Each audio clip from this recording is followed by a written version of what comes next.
In front of his entire squadron, my brother Jax shoved a crumpled $50 bill into my hand. "For gas money, Trina," he said, his voice loud enough for everyone to hear. "I know that IT salary doesn't stretch far." My hand clenched around the paper, the rough edges digging into my palm as I stood there in silence. But he didn't know.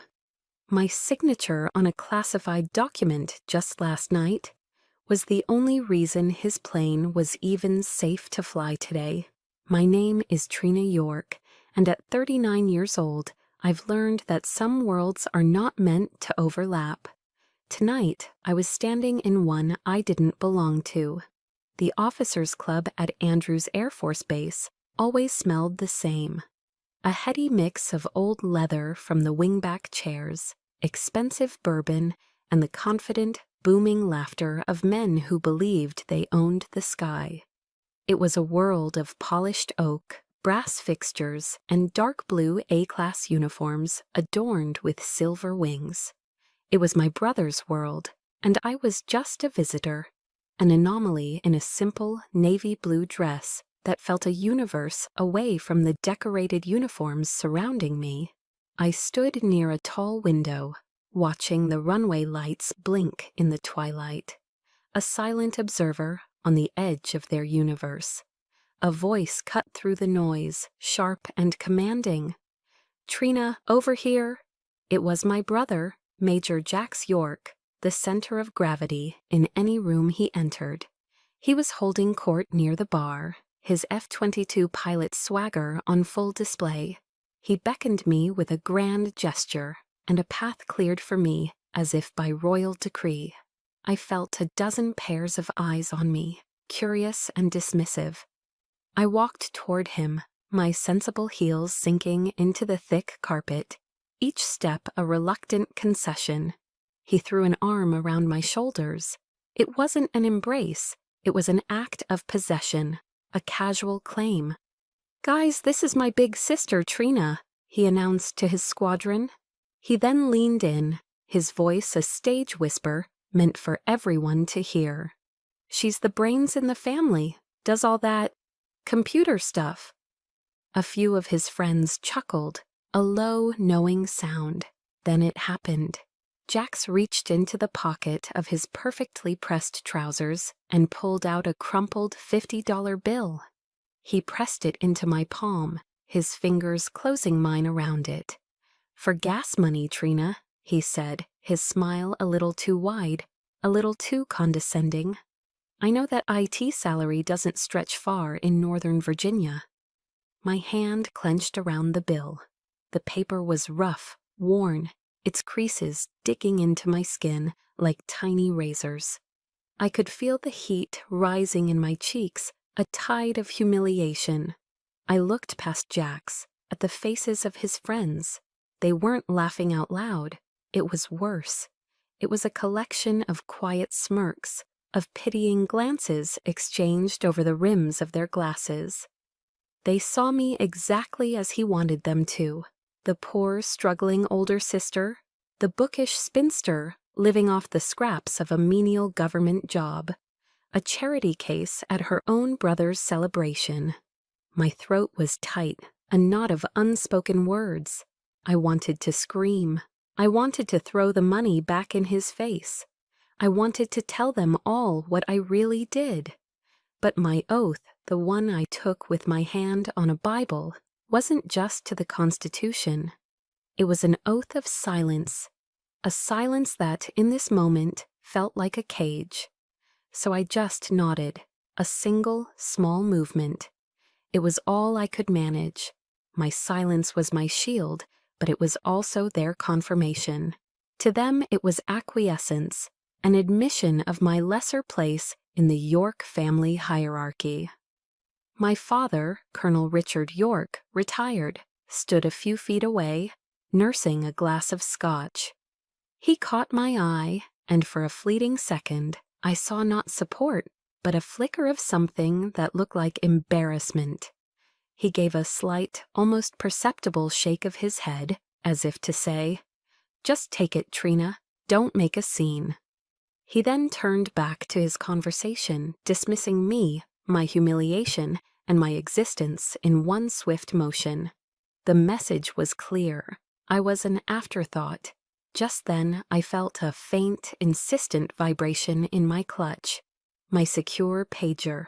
I slipped my hand inside, my fingers finding the small device. The screen glowed with a single encrypted line of text. Black Hawk secure. Asset recovered. Good work, General. The air in my lungs turned to ice. A memory, sharp and vivid, sliced through the noise and the shame. It wasn't a distant memory. It was from 12 hours ago. I was in a skiff, a sensitive, compartmented information facility. A sterile, windowless box, buried deep underground. The only light coming from the cool blue glow of a dozen monitors.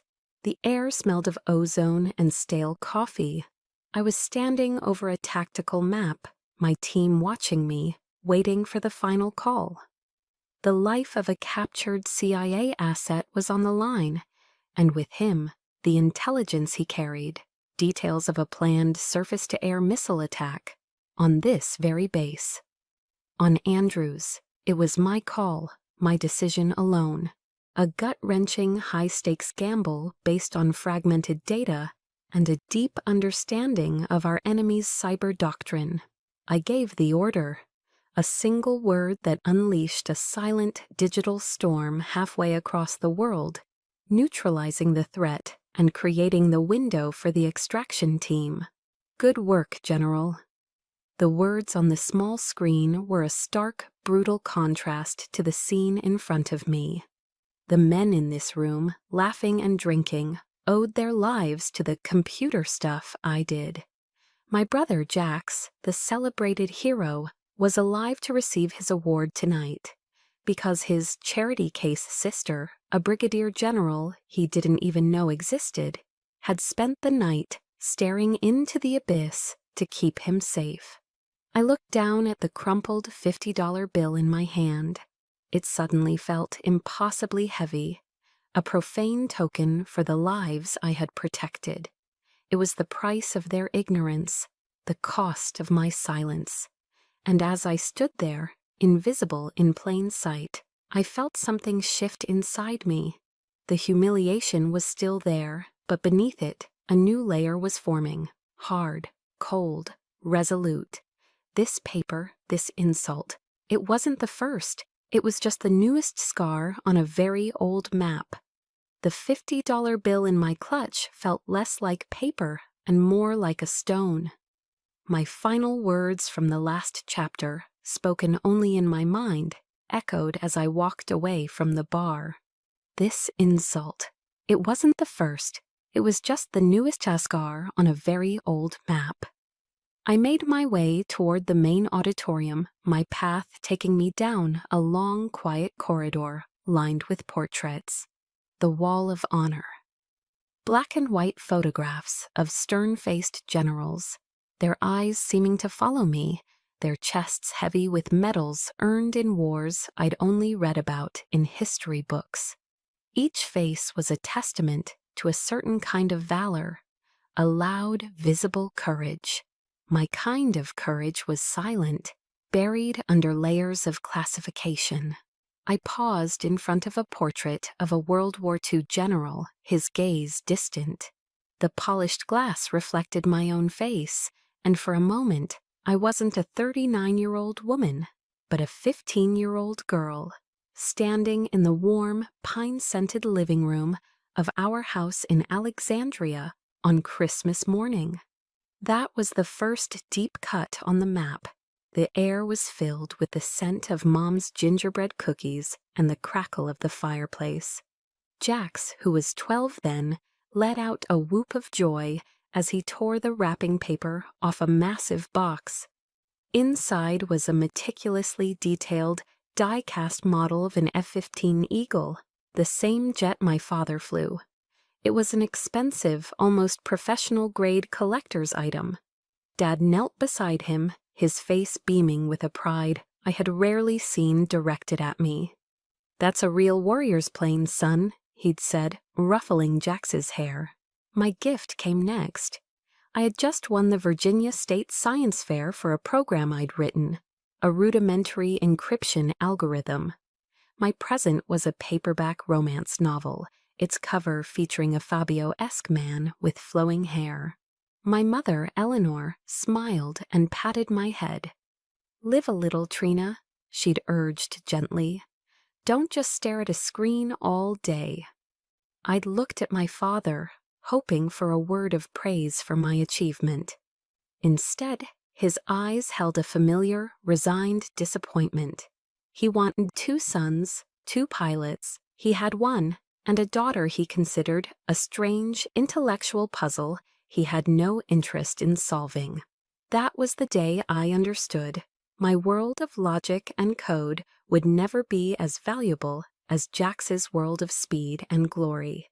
The scar was small, but it set the course for all the others. A pair of officers walked past me, their conversation pulling me from the memory. I continued down the hall, the weight in my clutch seeming to grow heavier. The most recent scar wasn't from 20 years ago. It was from 1 month ago. It was a Sunday evening, a tradition in the York household. My mother had made her famous roasted chicken, but it was dry and tasteless, a perfect match for the tense atmosphere around the dining table. The topic of conversation was the house, the historic slate roof of our family home in Old Town Alexandria, needed a complete overhaul, a project that would cost over $100,000. Jax, ever the man of action, had laid out a series of complicated, high-risk investment schemes he was pursuing. He spoke of stocks and ventures with a confidence that far outstripped his actual knowledge. Then all eyes turned to me. It was my father who asked, his voice flat, devoid of real expectation. "And you, Trina, what's your contribution?" The question wasn't a genuine inquiry. It was a test, a challenge I was expected to fail. I took a calm sip of water, placed the glass down, and looked him in the eye. "I can wire the full amount tomorrow morning," I said, my voice even. Silence. A thick, suffocating silence fell over the table. Jax let out a short, disbelieving laugh. My mother's hands fluttered nervously, but it was my father's reaction that carved the wound. He slowly placed his knife and fork down on his plate, the sound of metal on porcelain unnaturally loud. He stared at me, his face a mask of cold disapproval. "Trina," he said, his voice dangerously low, "I thought we'd been over this. The legacy of this family, this house, was built with honor. With sweat and sacrifice on the battlefield, not with ambiguous funds from some nebulous tech contract. Ambiguous funds, tech contract. He made my career, my life's work, sound like something dirty, something illicit. As if the bonuses I received for high-risk overseas deployments were no better than blood money." He wasn't finished. "We don't need your pity, and we certainly won't be using your money to keep a roof over our heads."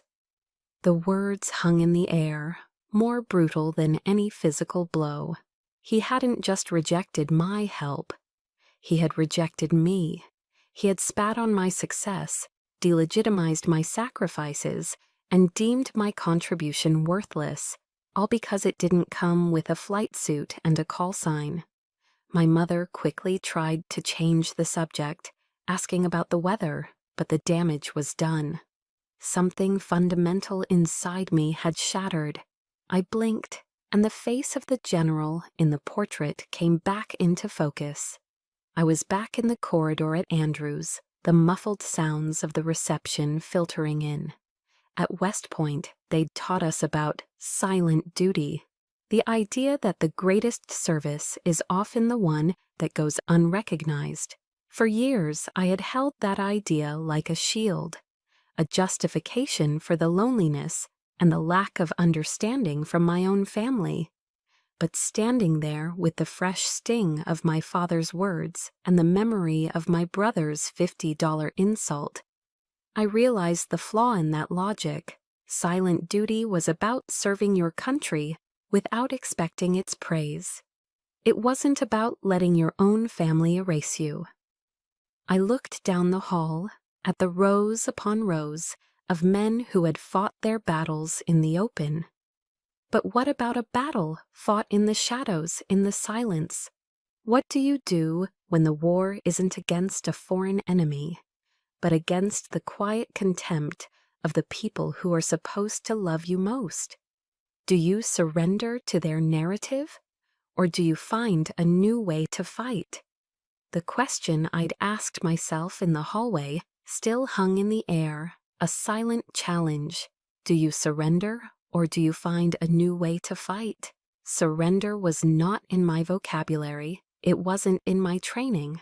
But tonight, fighting didn't mean confrontation. It meant fortification. Before I could face the main event, my brother's coronation, I needed to retreat to my own personal command center. I excused myself from the periphery of the crowd, murmuring a quiet "pardon me" as I navigated through clusters of uniformed officers. My destination wasn't the bar or an empty table. It was a small, quiet alcove near the women's restroom, a forgotten space of institutional carpeting and bland beige walls. The only sound was the low, steady hum of the building's ventilation system, a white noise that helped to drown out the distant laughter and clinking glasses. Here, in this anonymous corner, I was invisible, and for a few crucial moments, that was exactly what I needed. I pulled my secure government-issue smartphone from my clutch. The screen lit up, displaying a cascade of classified notifications and encrypted emails, the constant demanding rhythm of my real life. I ignored them all. With a practiced thumb, I swiped past the digital noise of my profession and tapped on a single, unassuming icon, a simple notes app. Pinned to the very top was a note titled Arena. The text inside was not a military directive or a coded message. It was a passage I had memorized years ago, a secular prayer that had become the cornerstone of my resilience. The words were from a speech Theodore Roosevelt gave in Paris in 1910. I had first read them as a cadet at the Air Force Academy, and they had resonated with a force that shaped the officer I would become. I read them now, my lips moving silently, the familiar cadence a balm to my raw nerves. It is not the critic who counts, not the man who points out how the strong man stumbles, or where the doer of deeds could have done them better. The faces of my family flashed in my mind, my father with his cold, dismissive eyes, my brother with his performative pity, my mother with her well-intentioned but misguided worries. They were the critics. They sat in the comfortable, well-lit stands of life, passing judgment on a game they refused to understand. They pointed out my perceived stumbles, my failure to conform to their definition of success, of womanhood, of a proper York. My eyes scanned the next lines, the words a shield forming around my heart. The credit belongs to the man who is actually in the arena, whose face is marred by dust and sweat and blood, who strives valiantly, who errs, who comes short again and again, because there is no effort without error and shortcoming. This was my truth, the arena. For me, it wasn't a battlefield of mud and steel. It was the sterile chill of a SIF, the unrelenting pressure of a digital war fought in microseconds. It was the dust of sleep deprivation after a 36-hour shift, the sweat of a high-stakes decision that could mean life or death for people I would never meet. It was the silent internal bleeding from the constant cuts of my family's disapproval. I had erred. I had come up short in their eyes again and again. but it was because I was striving. I was in the fight, while they merely watched from the sidelines. The final words of the passage settled over me, a cloak of profound, defiant peace. But who does actually strive to do the deeds? Who knows great enthusiasms, the great devotions? Who spends himself in a worthy cause? Who at the best knows in the end the triumph of high achievement? And who at the worst, if he fails, at least fails while daring greatly, so that his place shall never be with those cold and timid souls who neither know victory nor defeat. Cold and timid souls. That was it. That was them. They were safe in their world of black and white certainties, of tangible medals and visible glory. They were afraid of what they couldn't see, couldn't measure, couldn't boast about at a cocktail party.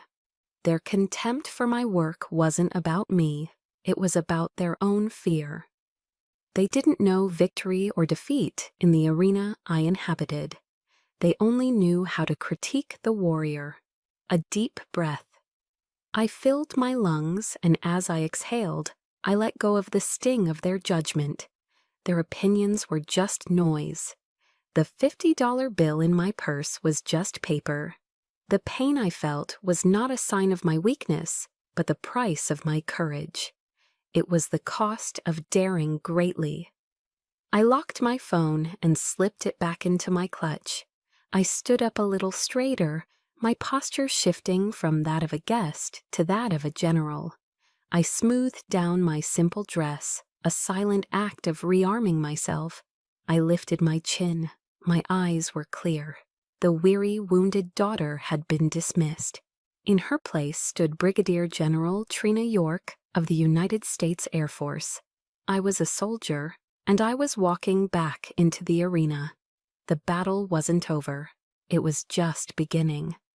Stepping back into the main auditorium felt different. The quiet fortitude I had summoned in the hallway settled over me, a fragile but determined peace. My mission now was simple: endure the evening, applaud when expected, and fade into the background. But as my eyes scanned the crowd, they locked onto a figure standing near the stage, a man who represented a different kind of duty, a different kind of honor. General Everett Ace Sterling. He was a living legend in the Air Force, a 4-star general who commanded the Air Force Intelligence, Surveillance, and Reconnaissance Agency. He was deep in conversation with a senator, but when he saw me, his expression softened.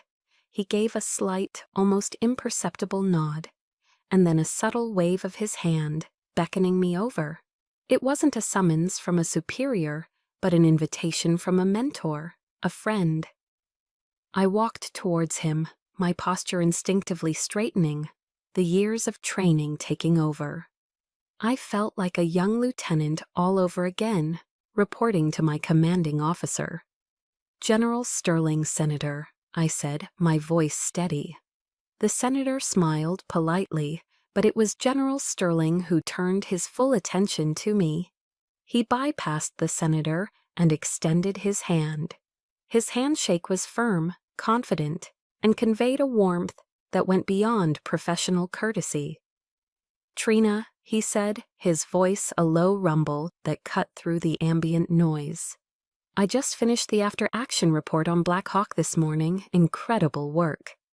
He leaned in slightly, his eyes, which had seen the rise and fall of nations, filled with a genuine, unadulterated pride. "The Pentagon owes you a debt of gratitude, General." He called me by my rank, but his tone was personal. Then it shifted, becoming even warmer.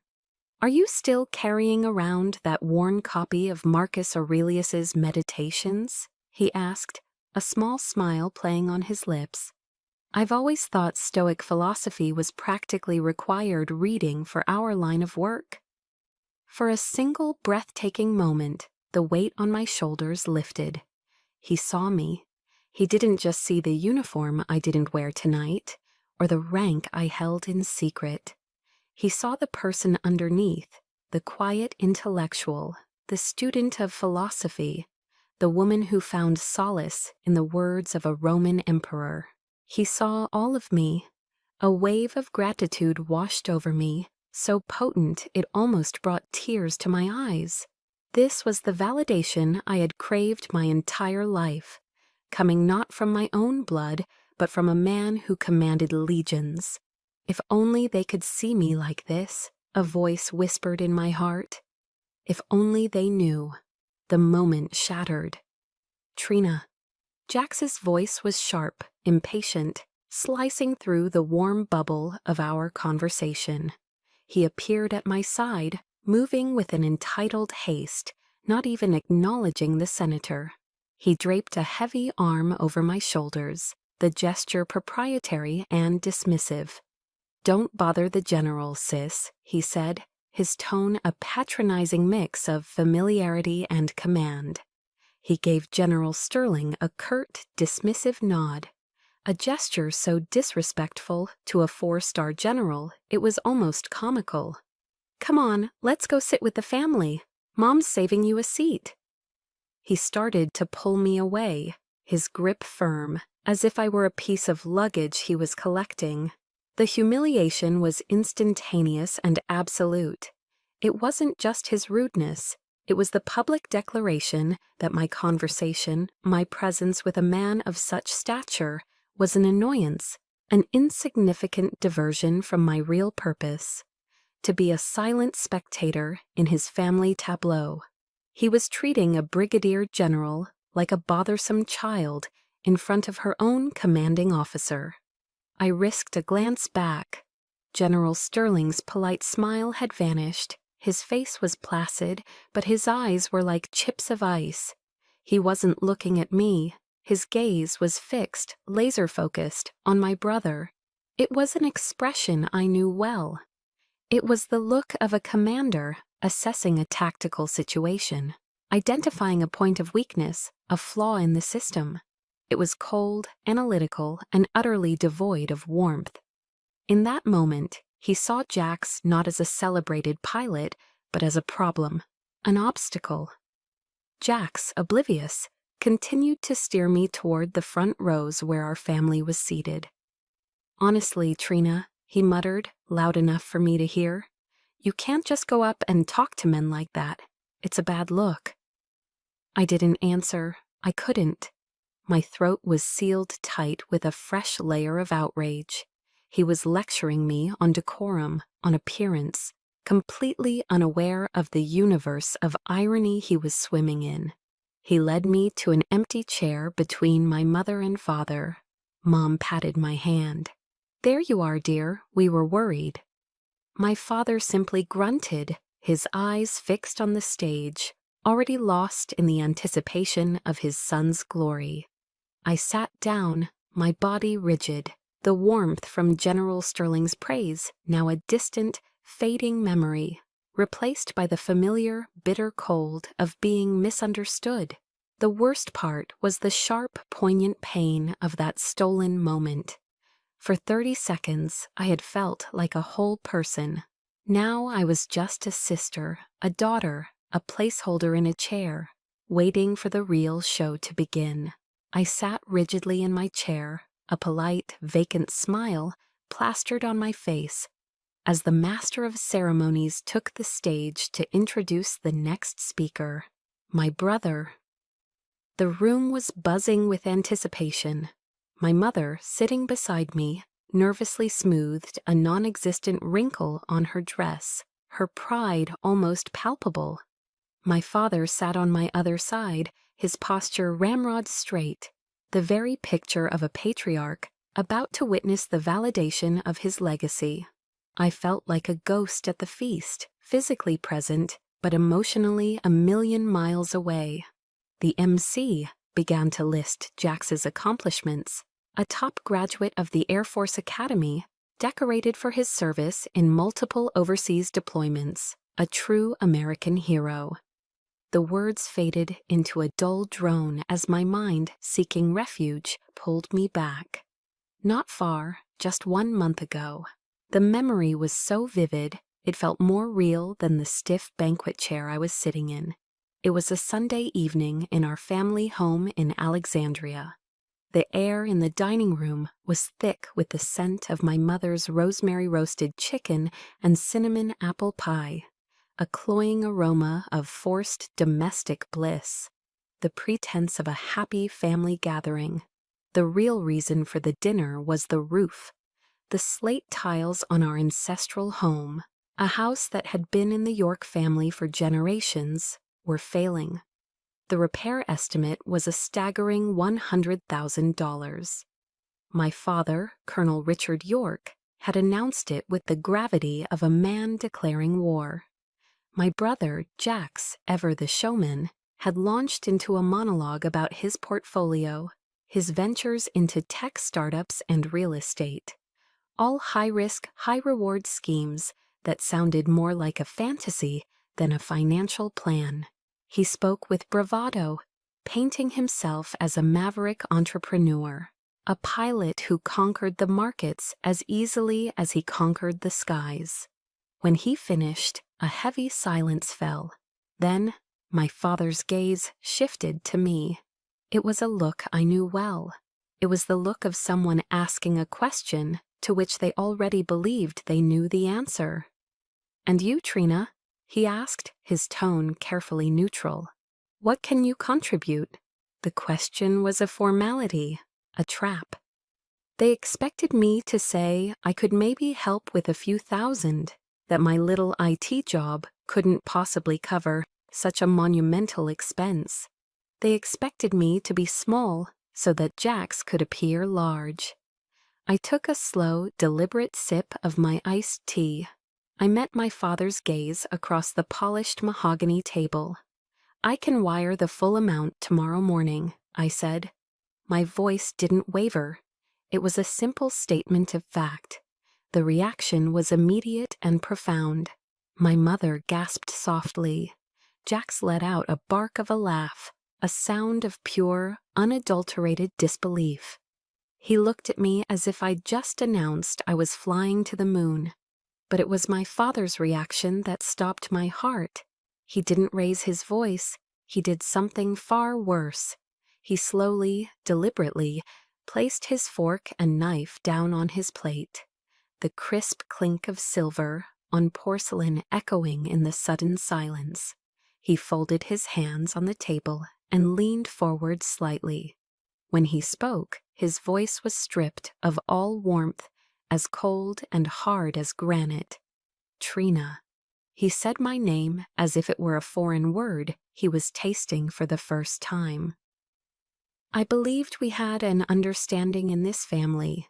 The York legacy, this house, was built with honor. It was paid for with the sweat of men who fought for this country, with the blood spilled on the battlefield. He paused, letting the weight of his words settle.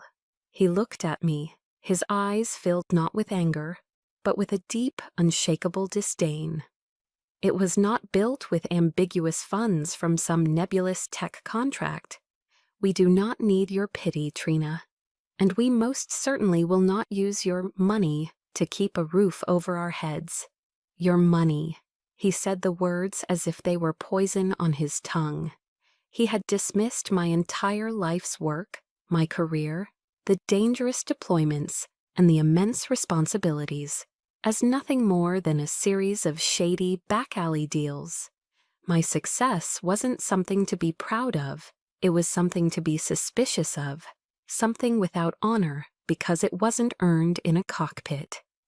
The truth my mother always quoted from the Bible, "The truth shall set you free," felt like a bitter joke. My truth was being treated like a lie. The silence that followed was broken by my mother, who quickly began talking about the church bake sale. But it was too late. The damage was done. The final fragile thread of hope that I might one day earn my father's respect had been severed. In his eyes, I would never be enough, because I was not a son and I was not a pilot. My worth and the worth of my work had been declared null and void. A sudden, deafening round of applause jolted me back to the present. On stage, Jax was smiling, waving, bathing in the adoration of the crowd. He was thanking my father for teaching him the meaning of true honor. I looked at him, then at my father, who was now beaming, his chest puffed out with pride. The scene from the dinner table replayed in my mind, a brutal, endless loop. And in that moment, sitting between the two men who defined me by my absence of what they valued, I knew the battle wasn't just about being seen. It was about surviving their definition of me. Jax's speech built to a crescendo. He spoke of legacy, of valor, of the York name. And then he delivered the final blow. It wasn't a direct attack. It was more insidious, a poisoned dart wrapped in patriotic sentiment. And finally, he said, his voice thick with emotion, his eyes scanning the adoring crowd, I want to thank my family, my father, who taught me what honor truly means, my mother, whose support has been my bedrock. I want to thank the men and women who serve beside me, and all the families who understand sacrifice, the ones who are always on the front lines, whether in the sky or on the ground, the ones who truly know the price of glory, the ones who truly know. The words were a perfectly aimed weapon. With that single, elegant phrase, he had surgically removed me from our family's history of service. He had drawn a line in the sand, placing himself, my father, and every pilot in the room on one side, and me, with my silent, unseen work on the other. I wasn't just the sister in the IT department anymore. I was an outsider, someone who couldn't possibly understand. I had been publicly, gracefully, and completely erased. The auditorium erupted in a thunderous standing ovation. My mother was weeping openly now, tears of pure pride streaming down her face. My father was on his feet, clapping with a stiff military rhythm, a rare, brilliant smile on his face. They rushed to the aisle to embrace Jax as he stepped down from the stage, a perfect family portrait of triumph. And I just sat there. I remained in my seat, an island of stillness in a sea of celebration. A strange calm washed over me, the raw, searing pain from my father's rejection at the dinner table, the hot shame from my brother's $50 insult. It all receded. In its place was a vast, cold emptiness. It was the feeling of a fever finally breaking after a long, delirious illness. The pain was gone, but so was the heat, the fight, the desperate hope that had kept me trying for so long. I was done trying to earn their approval, done hoping they would one day see me, done being hurt. My gaze drifted across the crowded room, past the smiling faces and the self-congratulatory backslapping, and found him, General Sterling. He was sitting in the front row, amidst the highest echelons of military and political power. He was not clapping. He was watching me, his expression unreadable, but his focus absolute. Our eyes locked across the distance.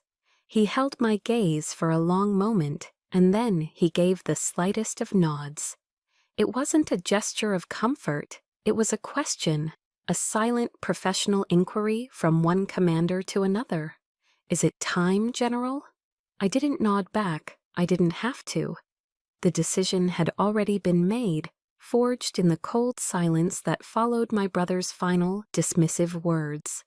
My response was internal, a subtle shift in my own body. I took a deep, slow breath, held it for a count of 3, and then released it. As I exhaled, I felt my shoulders, which had been tensed for as long as I could remember, finally, completely relax. It was an act of surrender, but I wasn't surrendering to them. I was surrendering the burden, the heavy, exhausting weight of their expectations, the crushing responsibility of protecting their fragile egos with my silence. The fantasy that one day they would look at me and see a daughter, a sister, an equal. I let it all go.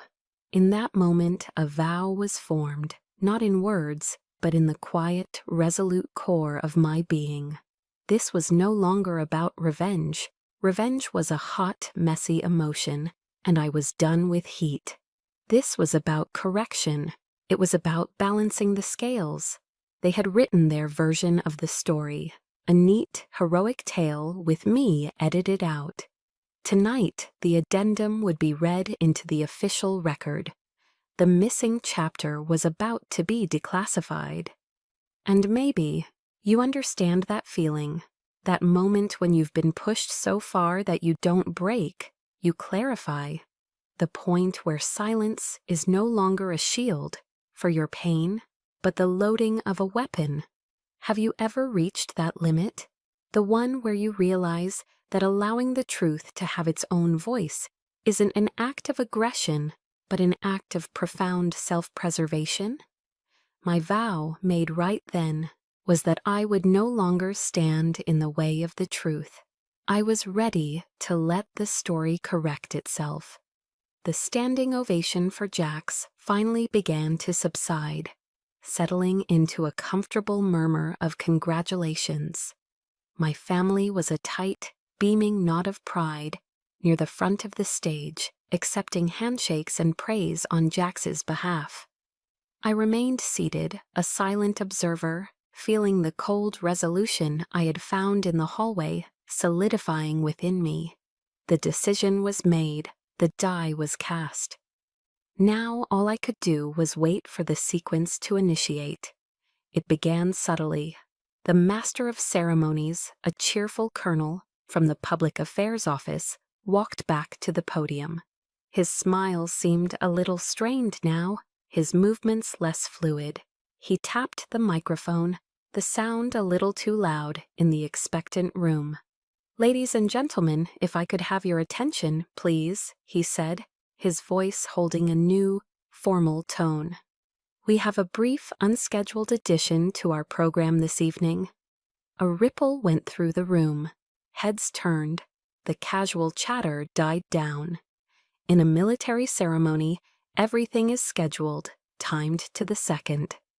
An unscheduled addition was almost unheard of.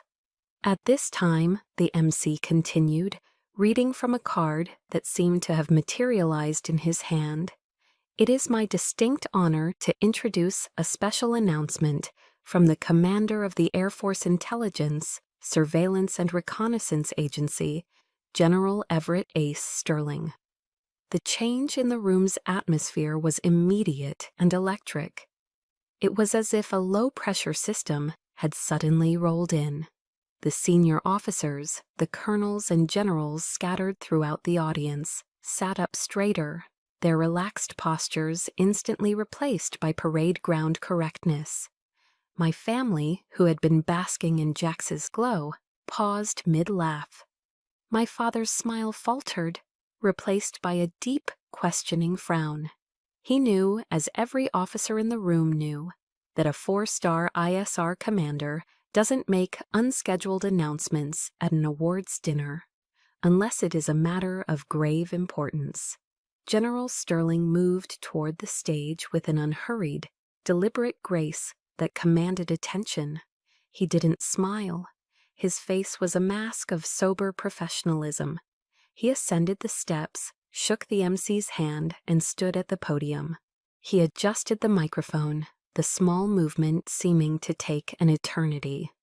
"Thank you, Colonel," he began, his voice calm and resonant, easily filling the now silent auditorium. "Tonight we have rightly honored a hero, a pilot who exemplifies the courage and skill of our Air Force." He paused, his gaze sweeping across the room before landing briefly on Jax. "But there are other kinds of heroes in our military, heroes whose stories are not written in headlines, but in classified code, whose victories are not measured in territory gained, but in disasters averted. They are the guardians who watch over us from the shadows." My heart began to pound, a slow, heavy drum against my ribs. This was it. A flicker of panic, of a lifelong instinct for secrecy, flared within me. For a moment, I wanted to stand up and shout, "Stop!" But then I thought of my team. The brilliant, sleepless analysts, the tireless coders, the ghosts in the machine, who, like me, lived in a world of silent sacrifice. This wasn't just for me, it was for them. As if on cue, a young captain in a pristine service dress uniform walked onto the stage. He carried a single, slim manila folder. But this was no ordinary folder. It was bound with red tape, and stamped across the front in bold, stark letters was the classification: Top Secret. As the captain placed it on the podium, I could see a second stamp, freshly inked in a bold diagonal slash across the first, Declassified. And beneath it, in smaller, authoritative type, by order of the President of the United States. A collective, barely audible gasp went through the audience. General Sterling placed a hand on the folder, but didn't open it yet. He let the tension build, a master of psychological timing. "Today," he said, his voice dropping slightly, drawing every ear in the room closer, "the President has authorized the declassification of one of the most critical and successful intelligence operations in the history of modern warfare, Operation Black Hawk." He opened the folder. The silence in the room was no longer just quiet. It was a physical presence, a heavy blanket that smothered all sound. I watched my family. My mother looked utterly bewildered, her hand clutching my father's arm.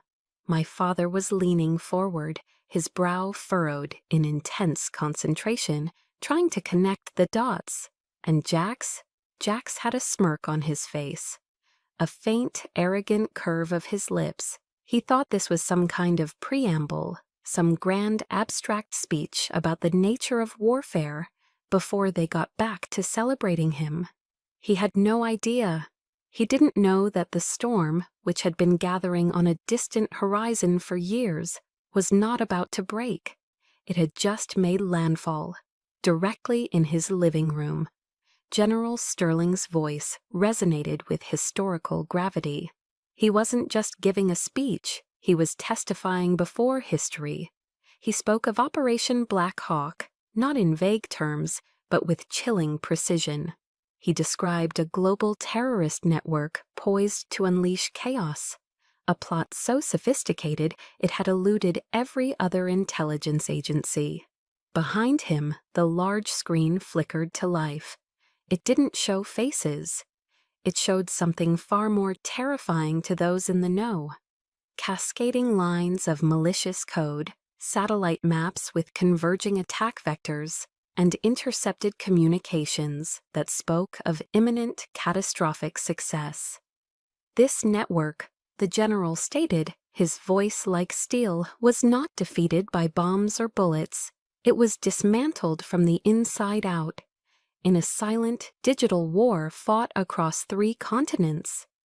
A single commanding officer, operating under extreme pressure and with incomplete intelligence, made a series of high-risk decisions that went against established protocols.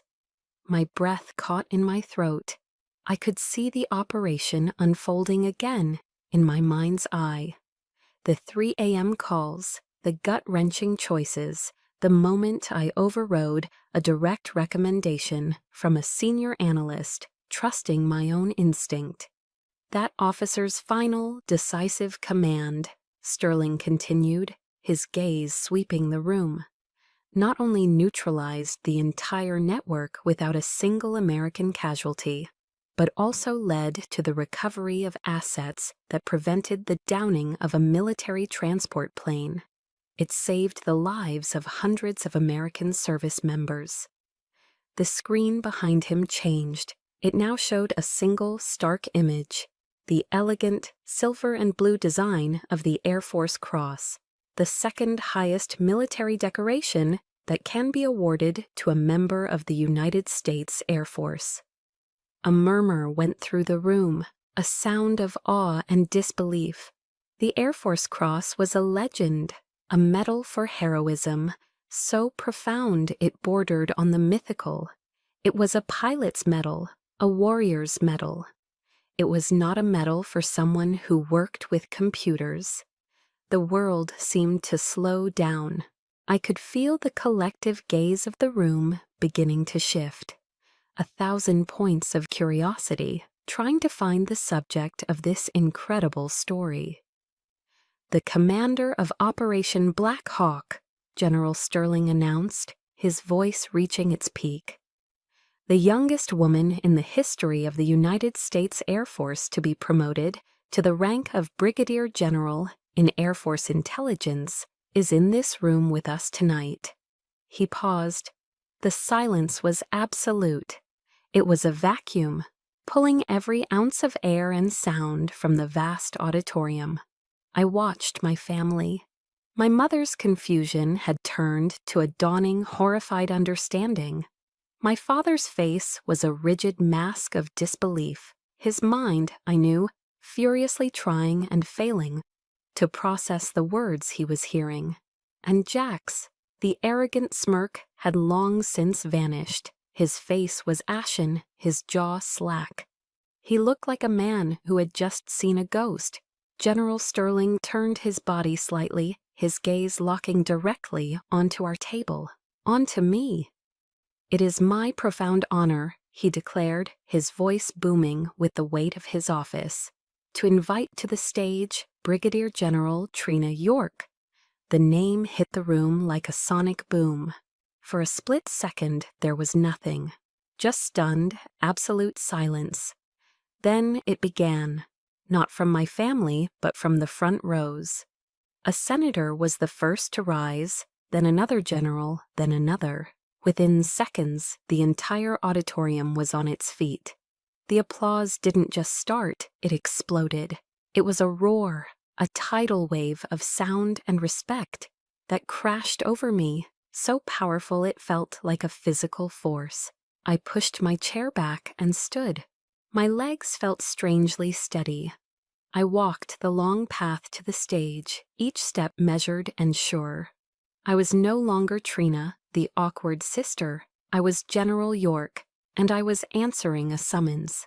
On stage, General Sterling's face was etched with profound respect. The young captain who had brought the dossier now presented a velvet box. Sterling opened it, lifted the Air Force Cross, and with practiced, reverent hands, pinned it to my simple navy dress. The weight of the medal was real, solid, a tangible counterpoint to a lifetime of being made to feel insubstantial. He stepped back, raised his hand to his brow, and rendered a crisp, perfect salute. I returned it, my own movements precise and automatic. He gestured to the podium. It was my turn. I stepped up to the microphone, looking out at the sea of faces, the blur of uniforms and evening gowns, all turned toward me. For the first time in my life, I did not flinch from their gaze. I did not search for my family in the crowd. I didn't need to. My speech was not for them. "Thank you, General Sterling," I began, my voice clear and amplified, carrying to every corner of the room. "This honor does not belong to me alone." I paused, letting the silence settle again. "It belongs to the unseen, to the analysts who give up their nights, the coders who chase ghosts through networks, the linguists who find meaning in whispers. It belongs to the quiet professionals, the ghosts in the machine, who stand a silent watch so that others may live in the light." I looked directly at the crowd, my gaze sweeping over them all, equals in this moment. "On behalf of all of them, I thank you." That was all. I stepped back from the podium, short, professional, to the point. Not a single word about family, sacrifice, or personal struggle. My silence, the one they had always taken for weakness, had just delivered the final devastating blow. I had not just told my story, I had claimed my place in a larger one, a narrative so far beyond their comprehension that it rendered their small, petty judgments utterly meaningless. The applause that followed was even louder than the first. It was a sound of deep, resounding respect. And as I stood there, under the bright stage lights, I finally felt the chill of the last 39 years begin to thaw. The applause from the main hall faded to a distant roar as I followed an aide down a quiet, carpeted hallway. The public part of the evening was over. The private reckoning was about to begin. The aide led me to a small private lounge, a VIP waiting room, I presumed. It was tastefully decorated with leather armchairs and prints of historic aircraft. I knew, without being told, that General Sterling had arranged this. He had anticipated the fallout and provided a secure, neutral ground for it to happen. A true strategist, he thought 3 moves ahead, even in social situations. I didn't have to wait long. The door opened and they entered. My family, my mother, Eleanor, her face tear-streaked and bewildered. My father, Richard, his military bearing crumbling, replaced by a deep, wounded confusion.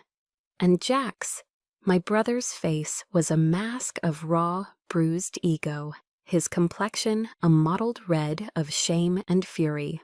The door clicked shut, sealing the 4 of us in a sudden, suffocating silence.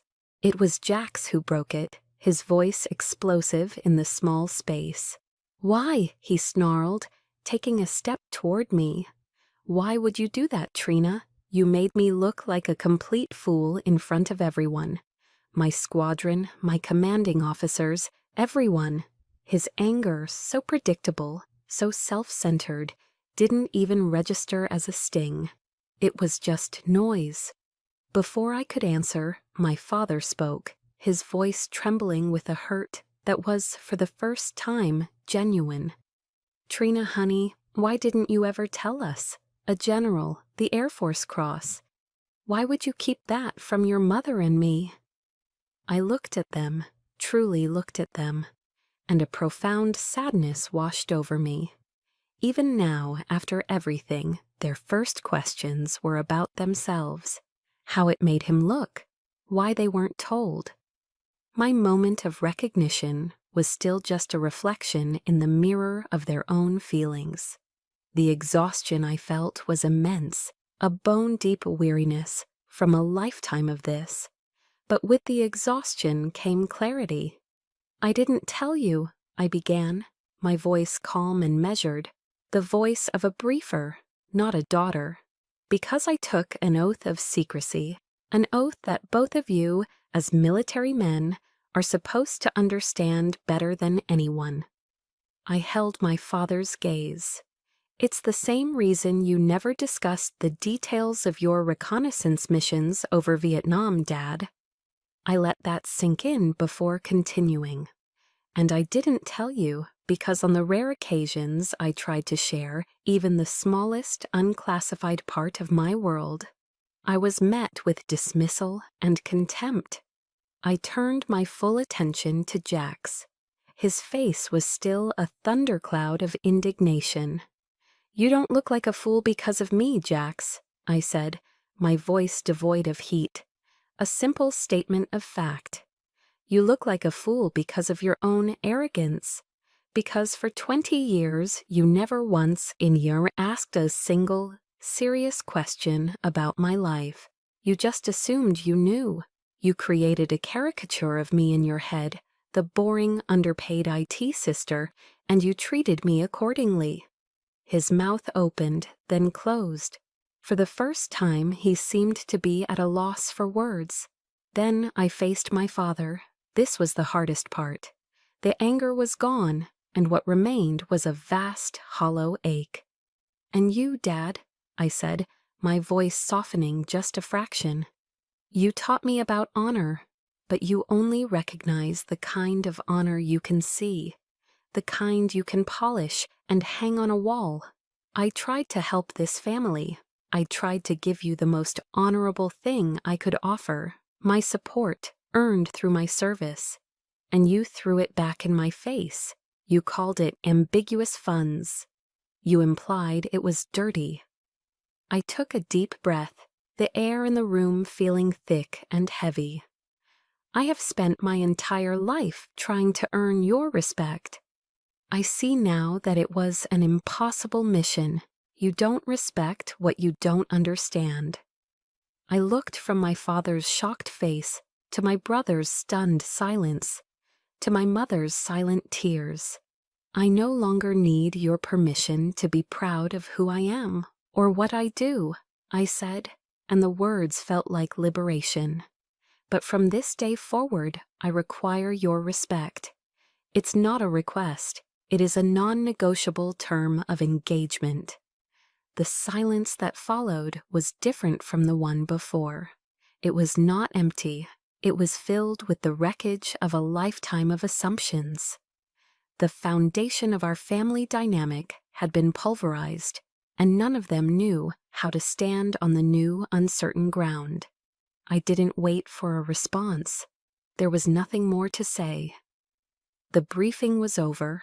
I turned, walked to the door, and let myself out, leaving them behind in the quiet, suffocating fallout of the truth.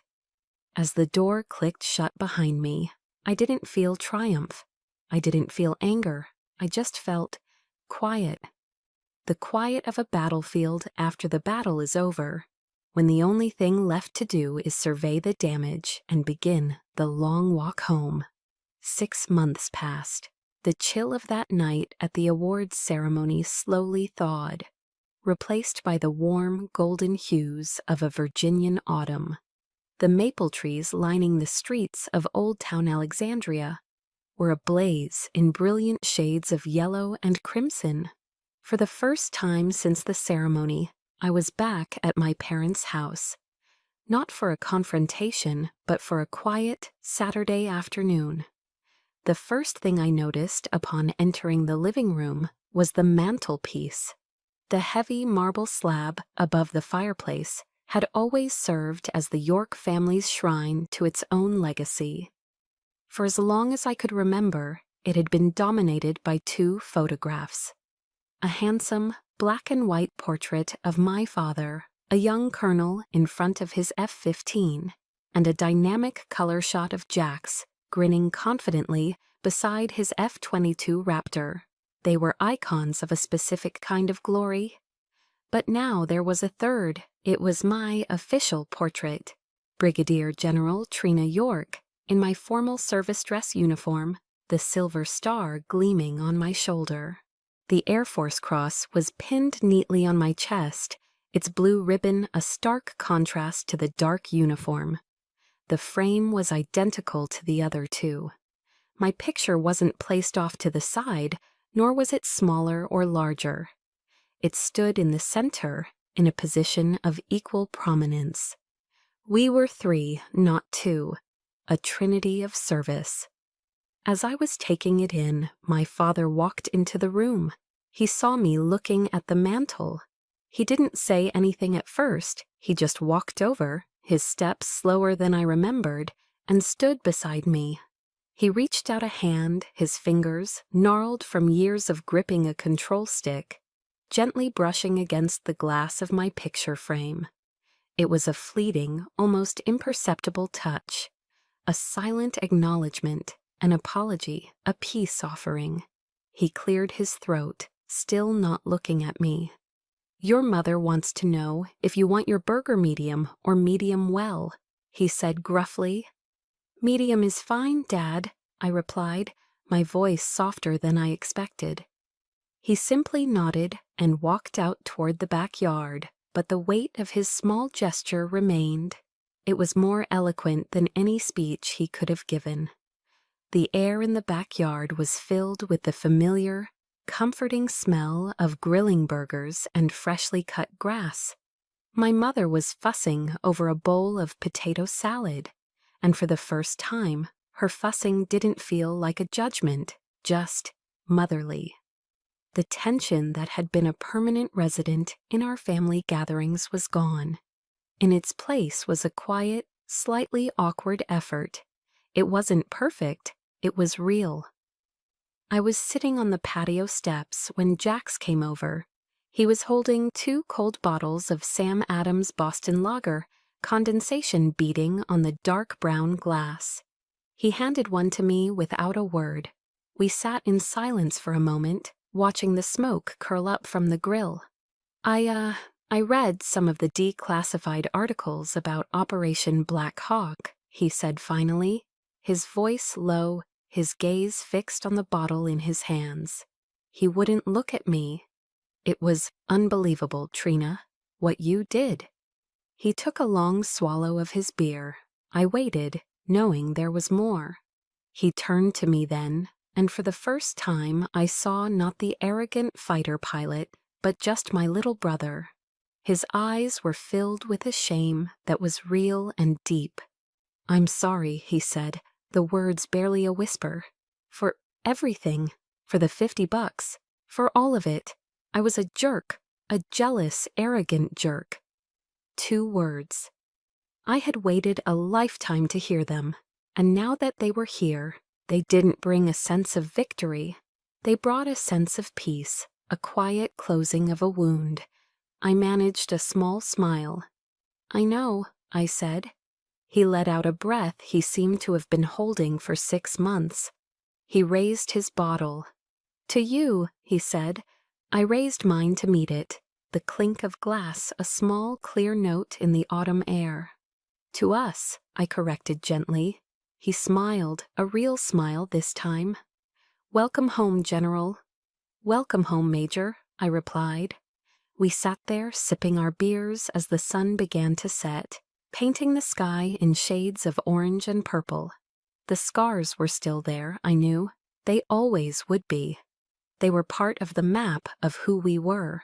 But they were no longer open wounds. They were reminders of a battle fought, and, in its own way, won. We were a family learning to speak a new language, one not based on assumptions or expectations, but on the quiet, steady grammar of respect. My legacy, I realized, wasn't the medal on my uniform or the photo on the mantle. It was this fragile, hard-won peace, the breaking of a cycle. And it was more than enough. My story found its peace, not in a grand victory, but in a quiet conversation over a backyard grill. It was a peace built on the new language of respect. And perhaps my story reminds you of your own. Maybe you've also felt invisible, or had your worth dismissed by the very people who should have seen you most clearly. If you have a story like mine, one of silent struggle and hard-won strength, I hope you'll share it in the comments below. Your voice matters, and if stories like this resonate with you, please subscribe to Chosen Revenge for more true stories about finding your power.